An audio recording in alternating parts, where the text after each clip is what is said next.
Rhael i Fendi sy'n cael ei dynnu fewn yn gyntaf yn y dosbarth yma, a'r cyntaf a'r ail hefyd yn aros yr un peth o beth ni'n gweld fan hyn o'r blwch sylwebu. So, dosbarth Merlod Mynydd Cymreig, yr Ebolesi neu Adfarch tair mlwydd oed sydd gyda ni, ac yn ail mae pob Brightwell gyda Cosford Florence yn cael ei arddangos gen Gemma Morris. Ond dyna'r enillydd. Thomas Jones yn dangos ar rhan i famo, Rhael i Fendi. Wedi heiddi ni, wyt ti'n cytuno, David?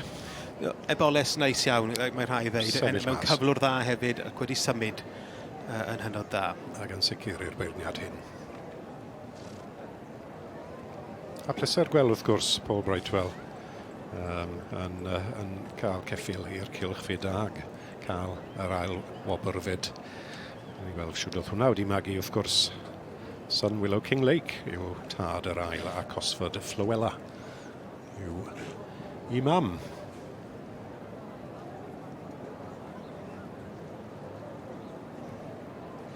Tra bod ni'n trafod ni, David, welly ni sŵn am ar enillydd fyd, ynddo fe, Rhael i Fendi yn dod nôl i sefyll yn gyntaf wrth y march Rhael i Sensation ac allan o Rhael i Height of Fashion.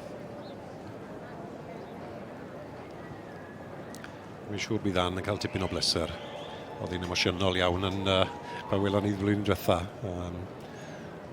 Llongyfarchadiau mawr i ti, Ann.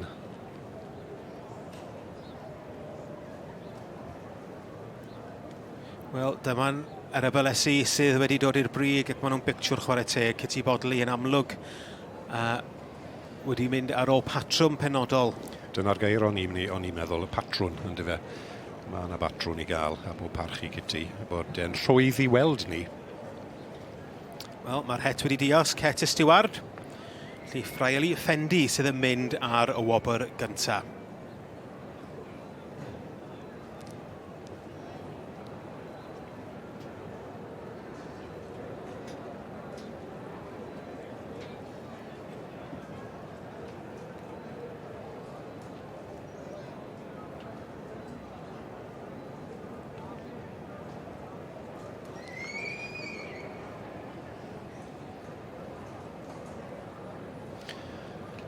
Lawri yn cael pedwerydd yn credu na fe, Lawri Reid sydd yn ffrind mawr i ni sylwebu. Result of the final class of the Oxford Welsh Ponies. And this is class 14. Hwn i yw'n anodd i Cytu ddim gweud gormod. Beth wyt ti'n meddwl, David? Wel, Rwy'n siŵr bydd Cytu cael clebran a enjoyo clonc. Gallai ddi hala lot fwy amser yn cael clonc am y cyffylau yma, ond dim digon amser iddi. Rhael i Fendi, Ann Jones and Harry from Llanfair, shown by Thomas Jones. Second was 166. A dyma ni, David, mae Cytu wedi gwneud gwaith digon rhwydd o berniadu'r adran A blwyddyn hyn, a dyma'r dosbarth diwetha. Rhael i Fendi yn cael ei coroni fel y gorau o'r Ebolesi tair blwydd. Wrth gwrs fe fydd diddordeb yn cael y llun holl bwysig yna. Cael y coesau'n iawn. Gwerin fe eith yr adran mlaen i bencampwriaeth yr anifeiliaid ifanc. Gwaith diwetha Cytu Bodley heddi. So felly cynlyniad yn y dosbarth y Ebolesi tair blwydd.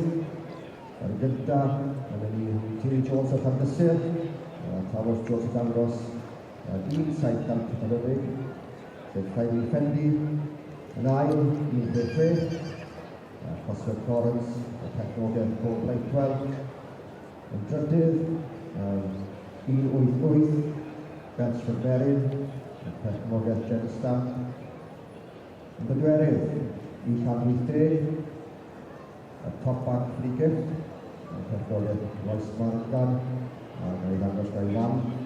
Yn bynedd, o 1,83. Yn ennill am yr ail flwyddyn yn olynol, Rhael i Fendi, gan berchnogaeth Ann Jones sydd yn mynd ar dosbarth i'r Ebolesi neu Adfarch tair mlwydd oed yn adran y Merlod Mynydd. Ebolesi tair mlwydd oed, Tilly Jones o Llanfair, efo Riley Pendy. So congratulations to the Jones family from Cymru. Thomas Jones showing Riley Pendy on winning the 3-year-old Gilding class. So felly, sgwrdd ymlaen i'r pencampwriaeth ceffylau iau.